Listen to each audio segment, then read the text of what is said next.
Today, right now, in the next 11 minutes, we are going to create a full brand identity for an artist, and I am crazy excited. How fun is it that as an artist, I get to create the brand identity for a fellow artist? I love it. Let's get started.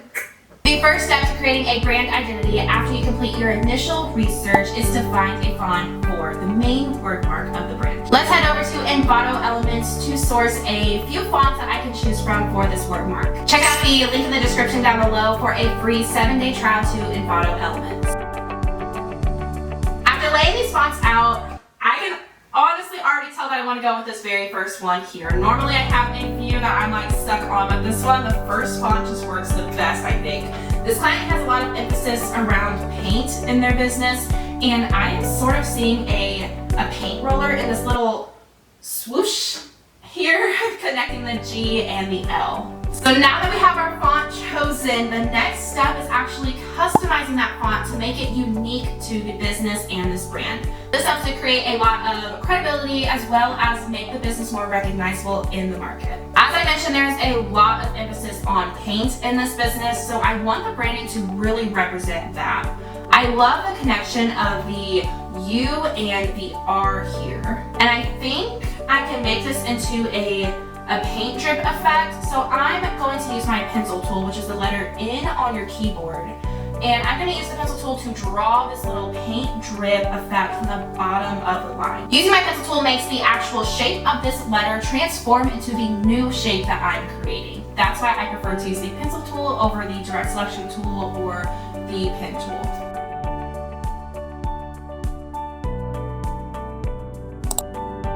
Now we have this paint drip in the R. I want to make it a little more evident that this G and this L are representing a paint roller. To do this, I'm going to use my rectangle tool, which is the letter M on your keyboard, and I'm going to create a new shape for the letter L that has more curves in it, sort of like a rounded rectangle opposed to the sharp rectangle. And now that I've done this, I'm going to add a rectangle inside of here to create some dimension as well. And after doing this, I think I want to take my pencil tool again and make this inside rectangle into an actual paint drip on the paint roller. So it's going to be dripping off of the paint roller. Let's see if I can make this work.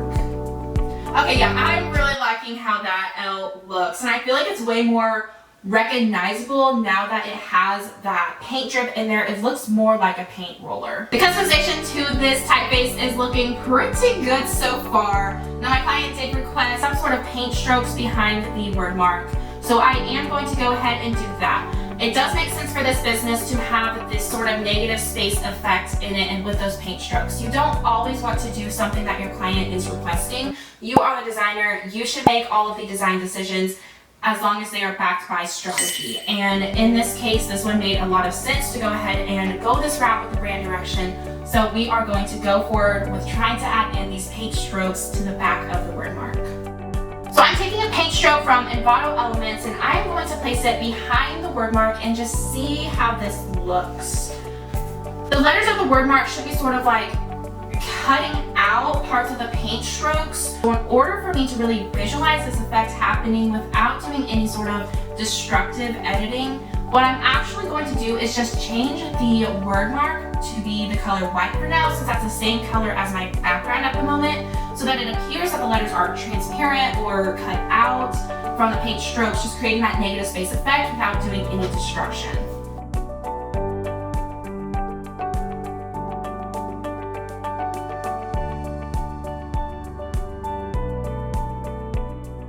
We now need to make a submark. Since there is a lot of emphasis around paint strokes and painting in this business, I again want to continue emphasizing paint through the branding, so I'm now going to try to include some sort of paint element in the submark.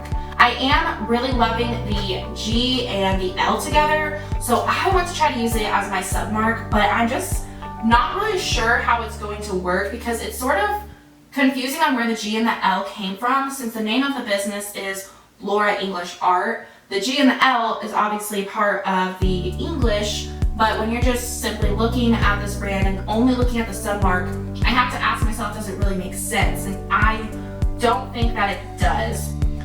So I went ahead and I tried the G and the L, and though it is looking really nice, I just don't like it as a submark because it just doesn't feel like it really makes sense. So I think I am going to make this nice paint drip effect instead of the G and the L, and then place the monogram inside of the paint stroke, again utilizing negative space to create this lockup. This creates cohesion throughout the entire brand identity because we now have two elements that are using that negative space effect. This is looking really nice.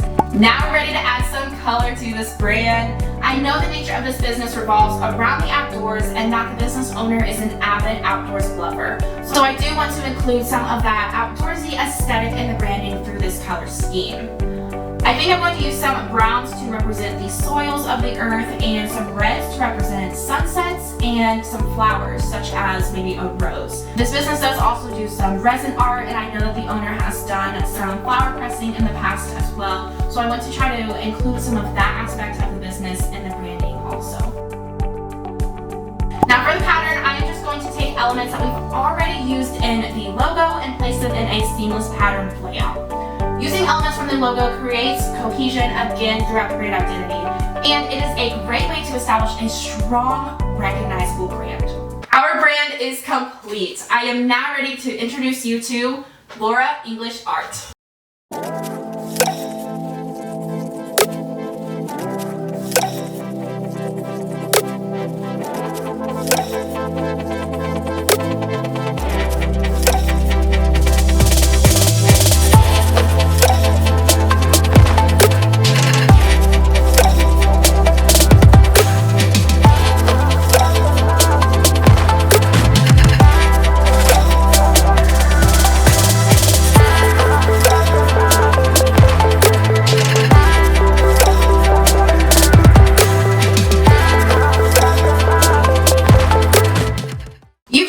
Create a full brand identity from scratch. If you want to see the difference between this brand compared to an AI generated brand, then you need to watch this video right here where I show you the full process of creating a brand using ChatGPT. Next week, I'm going to show you how I created the brand touch points for this brand. So if you're not already subscribed to my channel and you've watched this far, please do hit that subscribe button and tap the notification bell so that you can be notified when I upload the next video showing the brand touch points being created.